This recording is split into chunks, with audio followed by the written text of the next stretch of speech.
Bismillahirrahmanirrahim. Assalamualaikum warahmatullahi wabarakatuh. Alhamdulillahirabbil alamin wa bihi nasta'in wa ala umuri dunya waddin wassalatu wassalamu ala asrofil anbiya'i wal mursalin wa ala alihi wa sahbihi ajmain amma ba'du. Yang terhormat Bapak Heri Hoirudin MAG selaku dosen pengampu mata kuliah Ulumul Quran, dan tak lupa juga kepada teman-teman kami yang kami banggakan. Pertama-tama marilah kita panjatkan puji dan syukur kehadirat Allah Subhanahu wa taala yang telah memberikan rahmat, kesehatan dan keselamatan sehingga kita dapat mengikuti pembelajaran pada hari ini. Tak lupa sholawat serta salam marilah kita limpah curahkan kepada Nabi besar kita Nabi Muhammad SAW. Izinkan kami untuk memperkenalkan diri. Kami dari kelompok 5 dengan anggota saya sendiri, Sela Oktavia Hoirunisa, bersama rekan saya Salma Nirmala dan juga Tanti Fitri. Di sini kami akan membahas mengenai penulisan Al-Quran. Adapun topik yang akan kami bahas yang pertama adalah sejarah penulisan Al-Quran. Yang kedua, penulisan Al-Quran dengan rasem Utsmani. Dan yang terakhir, tulisan dan ejaan bahasa Arab dalam Al-Quran. Baik, untuk itu saya persilahkan kepada Salma Nirmala selaku pemateri pertama untuk memaparkan materinya. Kepada Salma, kami persilahkan. Bismillahirrahmanirrahim. Terima kasih kepada Sela selaku moderator yang telah memberikan kesempatan kepada saya untuk menjelaskan materi pertama, yaitu tentang sejarah penulisan Al-Quran. Di dalam sejarah penulisan Al-Quran ini terdapat 2 poin yang akan dijelaskan. Satu, sejarah penulisan Al-Quran dari masa ke masa, dan yang kedua yaitu penulisan dan pencetakan mushaf Al-Quran di Indonesia. Yang pertama di sini saya akan menjelaskan tentang sejarah penulisan Al-Quran dari masa ke masa. Pada masa Nabi Muhammad SAW, penulisan dilakukan dengan media yang terbatas. Mereka menulisnya pada pelapah, tamar, kurma, lempengan batu, daun lontar, kulit atau daun kayu, pelana, potongan tulang belulang binatang.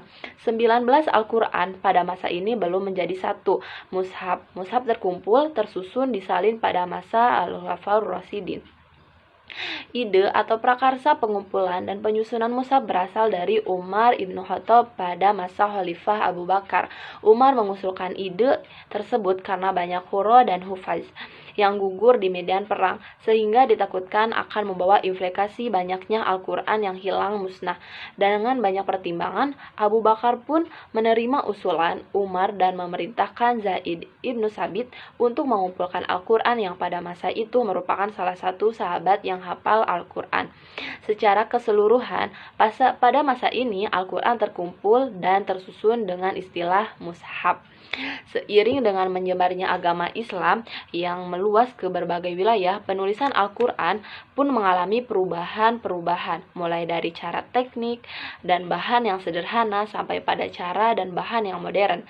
Ketika awal-awal diturunkan, Al-Quran ditulis dengan menggunakan tangan dan pada bahan yang seadanya, seperti tadi yang telah dijelaskan pada masa Nabi Muhammad SAW. Seiring dengan berkembangnya teknologi dan ditemukan mesin cetak, Al-Quran pun kemudian dapat dicetak menggunakan mesin cetak. Al-Quran pertama kali dicetak pada tahun 1530, dicetak di kota Bundakiyah, Venesia, Italia. Kemudian di Basel pada 1543, tetapi kemudian dimusnahkan atas perintah penguasa gereja pada tahun 1694 Masehi. Seorang Jerman yang bernama Abraham Hickelmann telah berhasil mencetak Al-Quran pertama di kota Hamburg. Informasi mengenai sejarah penulisan Al-Quran banyak direkam dalam beberapa literatur. Di Indonesia sendiri, perkembangan penulisan Al-Quran telah lama berlangsung, mulai era penulisan Al-Quran secara manual, manuskrip, litografi, cetak batu, hingga melibatkan mesin-mesin cetak modern yang dapat menghasilkan tulisan Al-Quran berjilid-jilid dalam waktu yang singkat seperti yang berkembang sekarang ini. Yang kedua yaitu tentang penulisan dan pencetakan mushaf Al-Quran di Indonesia. Penulisan dan pencetakan mushaf Al-Quran baik di dalam maupun di luar Indonesia dilakukan dengan sangat memperhatikan dan mementingkan segi keindahan penulis dan mushafnya, baik itu dari konsep desain, hot, tatanan iluminasi, dan sebagainya. Di Indonesia, perhatian terhadap keindahan mushaf ini telah berlangsung sejak awal penulisan mushaf-mushaf kuno, dan hingga saat ini perhatian terhadap keindahan dalam penulisan mushaf terus berlanjut, dipertahankan, dan menjadi ciri khas.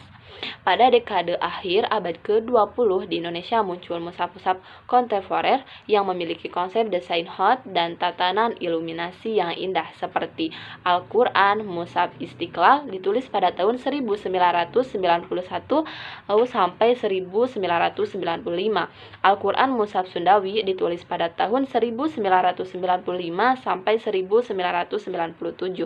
Mushaf Al-Tin ditulis pada 1997 sampai 1999 dan Mushaf Jakarta ditulis pada tahun 1909 sampai 2000 dan mushaf-mushaf indah lainnya.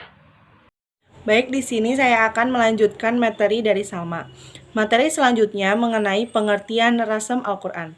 Rasam Al-Quran secara bahasa berarti menggambar atau melukis. Sedangkan menurut istilah rasam Al-Quran itu adalah pola atau bentuk tulisan yang digunakan dalam penulisan Mushaf Utsmani. Penulisan Al-Quran dengan rasam Utsmani. Yang pertama, pengertian rasam Utsmani. Rasam Utsmani adalah rasam khas yang digunakan untuk menulis huruf-huruf dan kata-kata Al-Quran pada setiap periode penulisan Al-Quran. Dan yang terakhir penulisannya itu ada pada masa Khalifah Utsman bin Affan radhiyallahu anhu.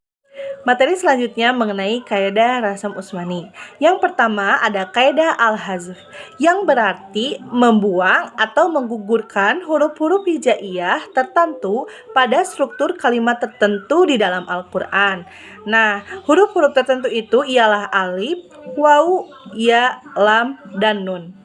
Yang kedua ada kaidah al-ziyadah. Ziyadah di sini bermaksud untuk menambahkan huruf hijaiyah tertentu pada struktur kalimat tertentu di dalam Al-Quran yang disesuaikan pada penulisan rasam Utsmani.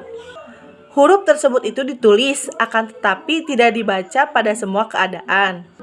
Dalam penulisan mushaf rasam Utsmani, huruf tersebut adalah alif, waw, dan ya. Yang ketiga adalah kaidah al-badal. Al-badal berarti mengganti. Al-badal yang dimaksud di sini ialah mengganti huruf tertentu dengan huruf yang lainnya.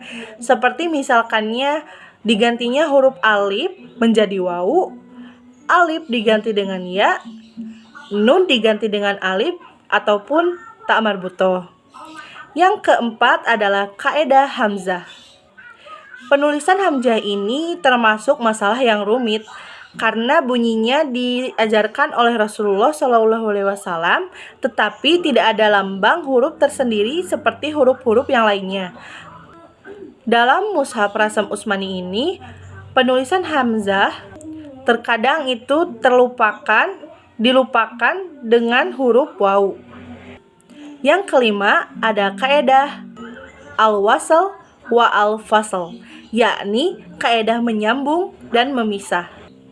Al-wasl disebut juga sebagai al-mausul, yakni menulis sesuatu kalimat serta menyambungkan dengan kalimat yang selepasnya. Dan al-fasl atau disebut juga dengan al-maqtu ialah menulis sesuatu kalimat serta memisahkan. Nah, dua istilah tersebut merupakan salah satu dari kaidah penulisan rasam Utsmani. Kaidah ini hanya berlaku pada beberapa kalimat yang tertentu saja dalam mushaf-mushaf Utsmani. Rasam Utsmani ini juga memiliki beberapa faedah. Yang pertama, memelihara dan melestarikan penulisan Al-Quran sesuai dengan pola penulisan dari Al-Quran. Yang kedua, memberi kemungkinan pada lafaz yang sama untuk dibaca dengan versi qiraat, seperti dalam firman Allah Subhanahu wa taala, Quran surat Al-Baqarah ayat 7. Yang ketiga, kemungkinan dapat menunjukkan makna atau maksud yang tersembunyi dalam ayat-ayat tertentu yang penulisannya itu menyalahi rasam imla'i seperti dalam firman Allah Subhanahu wa taala Quran surat Az-Zariyat ayat 47. Yang keempat, kemungkinan dapat menunjukkan keaslian harokat atau syakal. Nah, di sini timbullah pertanyaan, apakah rasam Utsmani ini tauqifi berdasarkan wahyu atau hasil ijtihad para sahabat? Nah, persoalan rasam Utsmani ini menimbulkan perbedaan pendapat di kalangan ulama.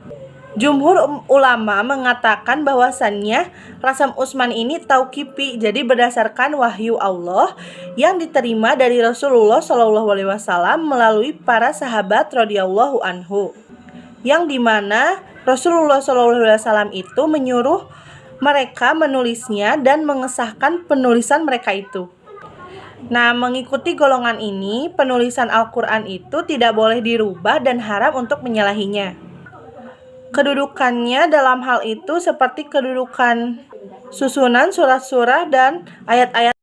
Jadi, kita tidak diperkenankan untuk merubah susunannya sedikit pun dari susunan yang sudah tersedia. Bismillahirrahmanirrahim. Terima kasih kepada Sela selaku moderator yang telah memberikan kesempatan kepada saya untuk menjelaskan tentang materi ketiga, yaitu tentang tulisan dan ejaan bahasa Arab dalam Al-Quran.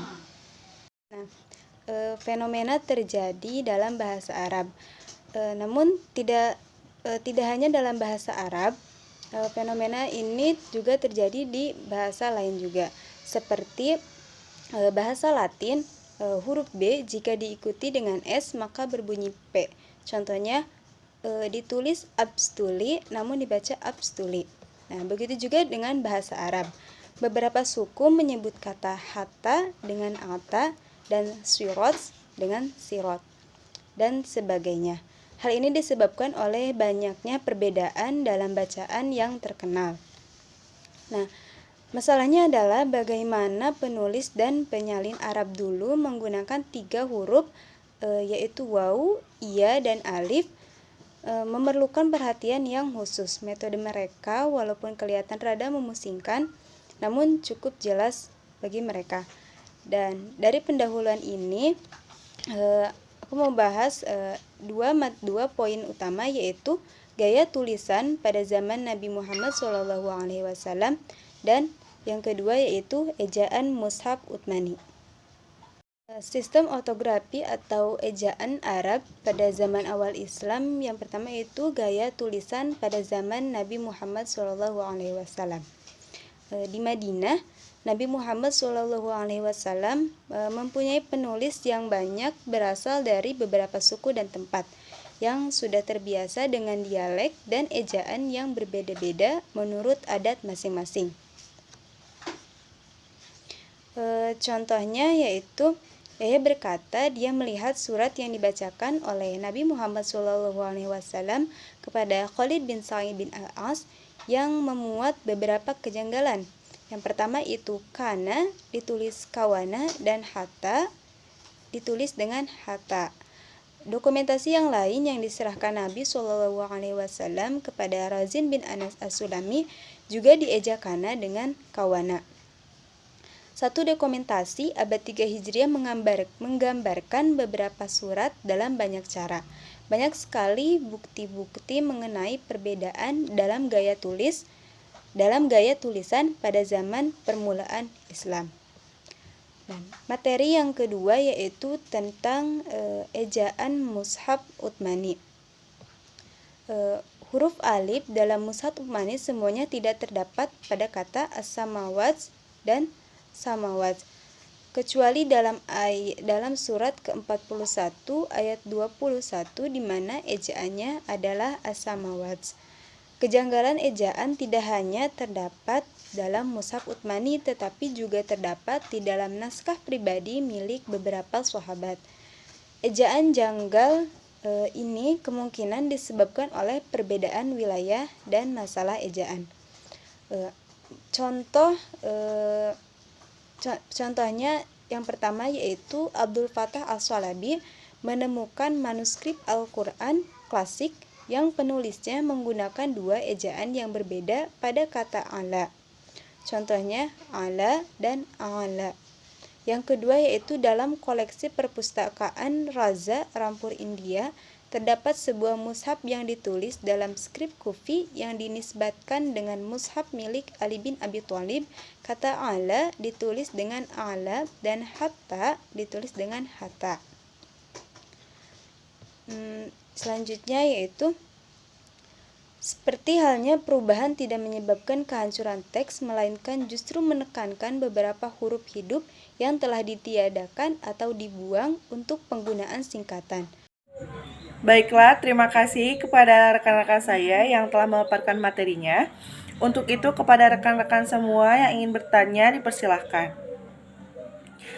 Sekian saja presentasi dari kelompok kami. Mohon maaf apabila terdapat kesalahan dan terima kasih kepada yang sudah memperhatikan.